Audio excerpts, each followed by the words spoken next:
বর্তমান প্রচলিত একটি বড় সমস্যা হলো আমাদের ঘরে ঘরে জিনে ধরা রোগী ভরে গিয়েছে।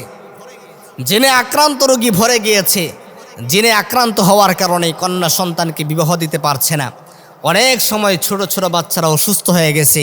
এই জিন থেকে বাঁচার জন্যে, জিনের আক্রমণ থেকে বাঁচার জন্যে, জিনের ক্ষতি থেকে বাঁচার জন্যে আল্লাহ রাব্বুল আলামিনের কোরআনুল কারীমের মধ্যে এমন একটি দোয়া আছে, এমন একটি আয়াত আছে যেটা তিলাওয়াত করলে আল্লাহ তাআলা জিনের আক্রমণ থেকে আপনার ঘরের সমস্ত সদস্যদেরকে হেফাজত করবেন।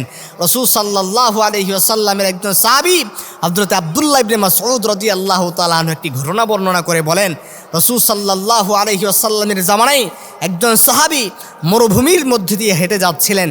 প্রতিমধ্যে একটা জিনকে দেখতে পেলেন। জিন নিজে থেকে ওই সাহাবীকে আহ্বান করলেন, বললেন, আমার সঙ্গে তুমি কুস্তি লড়বা কিনা? সাহাবী রাজি হয়ে গেলেন। ওই জিনের সঙ্গে কুস্তি লাগলেন। ওই জিনকে প্রতিহত করে ওই জিনের বুকের উপর তিনি বসে গেলেন। বুকের উপর বসে যাওয়ার পরে ওই জিন তার কাছ থেকে পানা চাইতে লাগলেন, ভাই আমাকে ছেড়ে দাও, আমার কষ্ট হচ্ছে। এবার ওই সাহাবী জিনকে সম্বোধন করে বলতে লাগলেন, আমার তো সন্দেহ হচ্ছে তুমি আসলেই কি জিন নাকি তুমি কুকুর।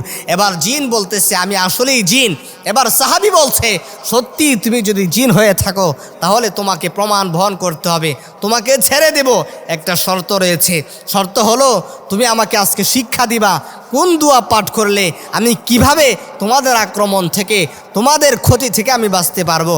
এবার জিন বলতেছে, কোরআনুল হাকিমের আয়াতুল কুরসি যে ব্যক্তি সকালবেলা এবং সন্ধ্যাবেলা পাঠ করবে সে জিনের আক্রমণ থেকে, জিনের ক্ষতি থেকে বাঁচতে পারবে। এবার হযরত আব্দুল্লাহ ইবনে মাসউদ রাদিয়াল্লাহু তাআলা আনহুকে জিজ্ঞাসা করা হলো, ওই সাহাবী কে যে জিনের সঙ্গে কুস্তি লাগলো এবং জিন তাকে এই আয়াতুল কুরসির কথা শিক্ষা দিল? হযরত আব্দুল্লাহ ইবনে মাসউদ রাদিয়াল্লাহু তাআলা আনহু জানালেন, তিনি হলেন নবীজির জলিলুল কদর সাহাবী হযরত ওমর ইবনুল খাত্তাব রাদিয়াল্লাহু তাআলা আনহু।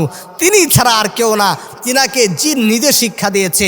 আল্লাহর যে বান্দা সকালবেলা এবং সন্ধ্যাবেলা আয়াতুল কুরসি তথা আল্লাহু লা ইলাহা ইল্লা হুয়াল হাইয়ুল কাইয়্যুম লা তাখুযুহু সিনাতুন ওয়ালা নাওম লাহু মা ফিস সামাওয়াতি ওয়া মা ফিল আরদ মান যাল্লাযী ইয়াশফাউ ইনদাহু ইল্লা বিইذনি ইয়ালামু মা বাইনা আইদিহিম ওয়া মা খালফাহুম ওয়া লা ইউহীতুনা বিশাইইন মিন ইলমিহি ইল্লা বিমা শা ওয়াসি'a কুরসিয়্যুহুস সামাওয়াতি ওয়াল আরদ ওয়া লা ইয়াউদু হিফযুহুমা ওয়া হুয়াল আলিয়্যুল আযীম। এই আয়াতুল কুরসি সকালবেলা এবং সন্ধ্যাবেলা পাঠ করবে, আল্লাহ তাআলা তাকে জিনের আক্রমণ থেকে, জিনের ক্ষতি থেকে আল্লাহ তাদেরকে হেফাজত করবেন।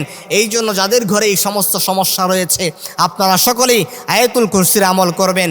বাচ্চাদেরকে আয়াতুল কুরসি পড়ে পড়ে তিলাওয়াত করে করে তাদের শরীরের মধ্যে ফু দেবেন, নিজেদের শরীরটা বন্ধ রাখবেন। আল্লাহ তাআলা সমস্ত ধরনের জিনের আক্রমণ থেকে, ক্ষতি থেকে আমাদেরকে হেফাজত করবেন ইনশাআল্লাহ।